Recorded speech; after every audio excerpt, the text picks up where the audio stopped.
नमस्कार प्रिय मेष राशि वाले, 1 नवंबर से लेकर के 30 नवंबर के मध्य का संपूर्ण मासिक राशि फल लेकर के हर बार की तरह इस बार भी मैं एस्ट्रोलॉजर डॉक्टर रवि गुप्ता आपके समक्ष प्रस्तुत हो गया हूं। प्रिय मेष राशि वाले, इस वीडियो में मैं आपको बताऊंगा कि कैसा रहेगा आपके जीवन में पूरे 30 दिनों का हाल नवंबर महीने का, जिसमें आपके जीवन के मूलभूत अंग कर्म क्षेत्र, संपत्ति, दाम्पत्य, शिक्षा, जो भी मूलभूत अंग है इसके बारे में पूर्ण रूपेण बृहद चर्चा करूंगा। ये जो राशिफल रहेगा चंद्र राशि के अनुसार आधारित है। अगर आपको अपना चंद्र राशि पता है तो बहुत अच्छी बात है। अगर आपको अपना चंद्र राशि नहीं पता तो आप नाम के हिसाब से या लग्न के हिसाब से इस जानकारी को देख सकते हैं। और वीडियो के अंतिम पड़ाव में अगर ग्रहों की स्थितियों में किसी प्रकार की अस्थिरता है तो आपको इसके प्रभाव को बेहतर कैसे बनाना है इसके बारे में भी चर्चा अवश्य कर देंगे। तो चलिए सबसे पहले प्रारंभ करते हैं मेष राशि वाले, कैसा रहेगा आपके जीवन में नवंबर के महीने में कर्म क्षेत्र का हाल। प्रिय मेष राशि वाले, नवंबर महीने में कर्म क्षेत्र के अधिपति जो हैं आपके शनि होते हैं और शनि 4 नवंबर से मार्गी हो रहे हैं। कर्म क्षेत्र का मालिक का मार्गी होना पूरे महीने नई नौकरी और व्यवसाय के लिए आपका समय बहुत ही अच्छा है। जिनको नए नौकरी व्यवसाय को लेकर के बहुत ज्यादा दिक्कतों का सामना करना पड़ रहा था, इसमें सुधार की संभावनाएं बनेंगी। कर्म क्षेत्र पे 16 नवंबर तक जो है मंगल की उच्च दृष्टि भी है, मतलब 16 नवंबर तक अगर सीनियर से मतभेद था तो वह ठीक होता हुआ दिखेगा। आपको किसी बड़े पद की आवश्यकता थी वह भी बनता हुआ निश्चित तौर पे दिखेगा 16 नवंबर तक। 16 नवंबर तक आपके पिता से भी आपको सपोर्ट मिलेगा और कर्म क्षेत्र में उच्च की दृष्टि पड़ने का मतलब यह हुआ कि आपको सम्मान और ख्याति भी 100% मिलता हुआ दिखेगा।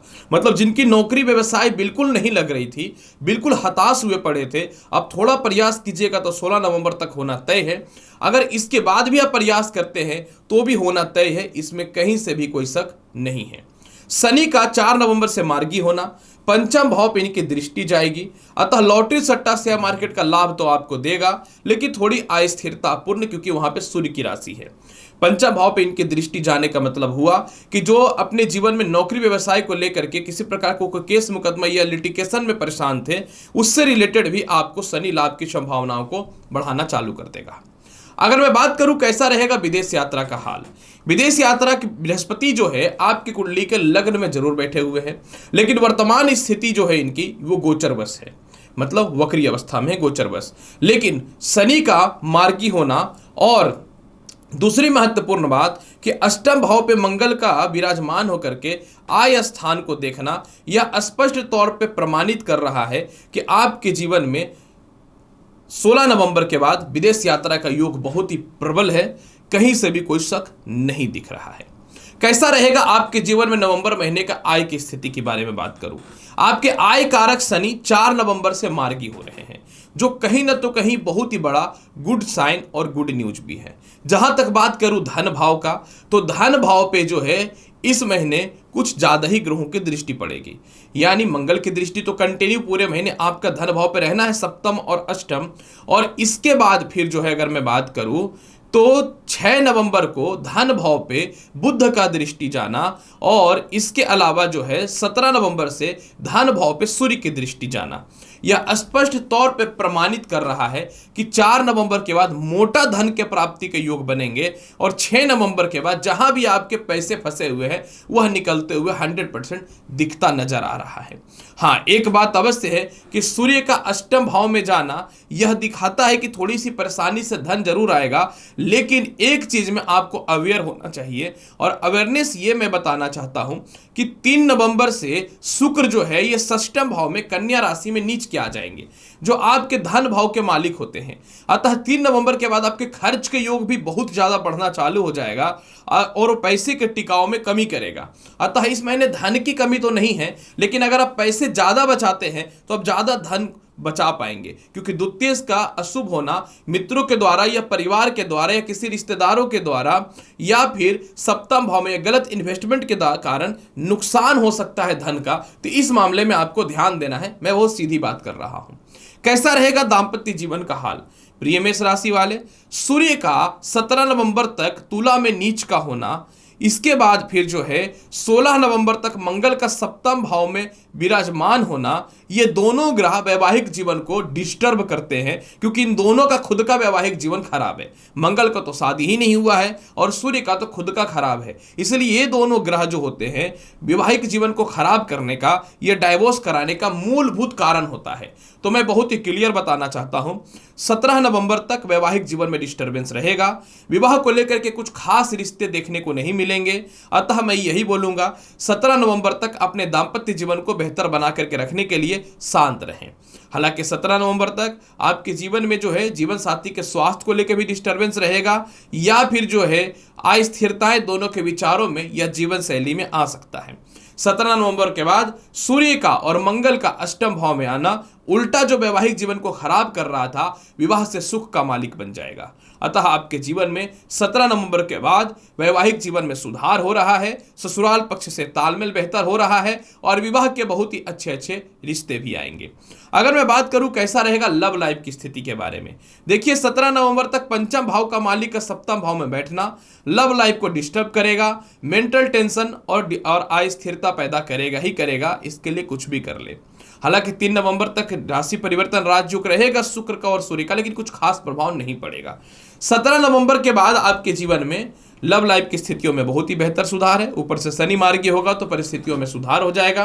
आपके किसी कार्य से मतभेदता थी, अस्थिरताएं थी, दूरियां बनी हुई थी, लव लाइफ में सेपरेशन हुआ पड़ा था, ये सभी चीजें आपके जीवन में 17 नवंबर से ठीक होना चालू हो जाएगा मेष राशि वाले। चलिए जानते हैं कैसा रहेगा आपके जीवन में भूमि मकान वाहन संपत्ति का योग। प्रिय मेष राशि वाले, शनि मुख्य तौर पे तो नहीं, क्योंकि मुख्य तौर पे तो चंद्रमा भूमि मकान वाहन संपत्ति का मालिक होता है, लेकिन द्वितीय स्थिति में शनि मालिक माना जाता है। 4 नवंबर से शनि का मार्गी होना यह स्पष्ट तौर पे दिखाता है कि आपके जीवन में भूमि मकान वाहन संपत्ति का योग 4 नवंबर के बाद मिलना तय हो जाएगा। माता पिता से 4 नवंबर से आपके तालमेल बहुत ही अच्छे हो जाएंगे और किसी कारण से किसी संपत्ति में वाद विवाद है या बेच करके धन अर्जित करके दूसरे जगह पे प्रॉपर्टी परचेज करना है, उसके लिए 7 नवंबर से आपका समय बहुत ही बेहतर साबित होता हुआ दिख रहा है। यानी आपके जीवन में 4 नवंबर से आपके भूमि मकान वाहन संपत्ति का योग बहुत ही अच्छा है। लेकिन मैं एक बात आपको अवश्य बताना चाहता हूं, मुख्य तौर पे कहीं संपत्ति कारक ग्रह मजबूत तो नहीं रहेगा। अतः अगर आपको कोई संपत्ति में लिटिगेशन या विवाद दिखता है तो मैं बोलूंगा कि आप नवंबर के महीने में प्रॉपर्टी लेने में या महंगे कोई भी चीजें परचेज करने में, कार वगैरह कुछ भी हो, आप थोड़ा अवॉइड करें तो ज्यादा बेहतर रहेगा। नहीं तो सोच समझ करके डिसीजन लीजिएगा तो बहुत ज्यादा बेहतर रहेगा आपके लिए मेष राशि वाले। चलिए जानते हैं कैसा रहेगा आपके जीवन में शिक्षा और संतान का हाल। शिक्षा और संतान कारक जो है मेष राशि वाले, वो शुक्र और सूर्य होते हैं। मैं बहुत ही सीधी बात करता हूं, 3 नवंबर तक तो पंचम भाव में शुक्र का विराजमान होना संतान पक्ष और शिक्षा के मामले में तो शुभ स्थिति को प्रकट करेगा।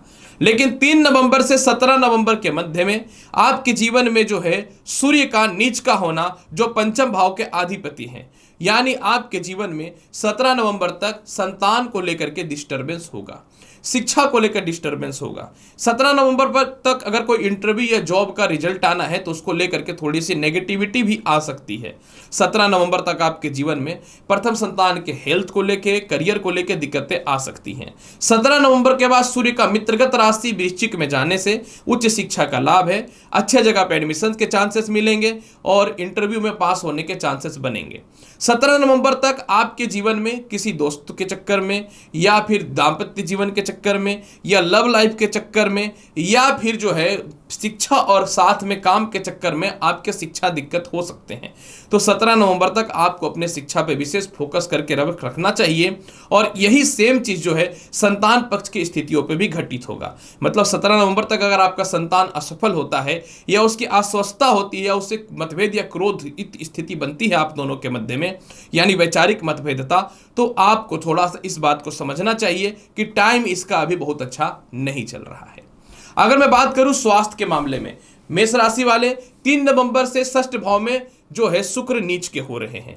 तो मैं आपको सीधी बात करूं कि 3 नवंबर के बाद आपके जीवन में थोड़ा तो पहला शुक्र कर्ज की स्थिति को बढ़ाएगा और दूसरा, इसलिए मैं बोल रहा हूं पैसे बचाना है आपको नवंबर के महीने में, और इसके अलावा जो है थोड़ा अस्वस्थ भी बनाएगा, खास करके नेत्र, दांत से रिलेटेड, पेट से रिलेटेड और यूरिन इन्फेक्शन से रिलेटेड या सेक्सुअल डिजिट देने का कोशिश कर सकता है। तो आपको 3 नवंबर के बाद अपने हेल्थ का विशेष ख्याल रखना चाहिए मेष राशि वाले।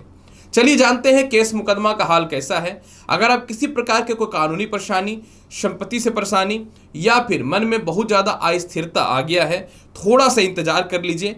16 नवंबर से केस मुकदमा या किसी प्रकार की मतलब जीवन में जो भी विवाद है आप इससे बच रहे हैं, इस बात की 1,00,000% सियोरिटी और गारंटी मैं देता हूं। उपाय के तौर पे क्या करना चाहिए प्रिय मेष राशि वाले? उपाय के तौर पे आपको 17 नवंबर तक जल में लाल पुष्प डाल के सूर्य को अर्घ्य देना चाहिए। 17 नवंबर तक शिक्षा के मामले में फोकस करें। 17 नवंबर तक लव लाइफ पे थोड़ा सा विशेष ध्यान देने का कोशिश करें, मतलब बच करके रहें, किसी तरह से मतभेदता ना हो जाए। इसके अलावा जो है प्रत्येक दिन घर से निकलने से पूर्व गुड़ का सेवन अवश्य कीजिए। 17 नवंबर के बाद हनुमान चालीसा आप चालू कर सकते हैं। यह पूरे महीने आपका पूरा महीना बहुत ही बेहतर रहेगा मेष राशि वाले। तो प्रिय मेष राशि वाले, कैसा रहेगा आपके जीवन में पूरा का पूरा नवंबर महीने यानी 30 दिनों का हाल, इसकी संपूर्ण विश्लेषण मैंने आपके समक्ष कर दिया। उम्मीद करता हूं कि बताई गई जानकारी से पूर्ण रूपेण संतुष्ट होंगे। चैनल पर नए हैं तो कृपया लाइक करिए, शेयर करिए, सब्सक्राइब करिए। मिलता हूं अगली वीडियो में और महत्वपूर्ण और ज्ञानवर्धक जानकारी के साथ। तब तक के लिए नमस्कार, अच्छे से रहिए मेष राशि वाले।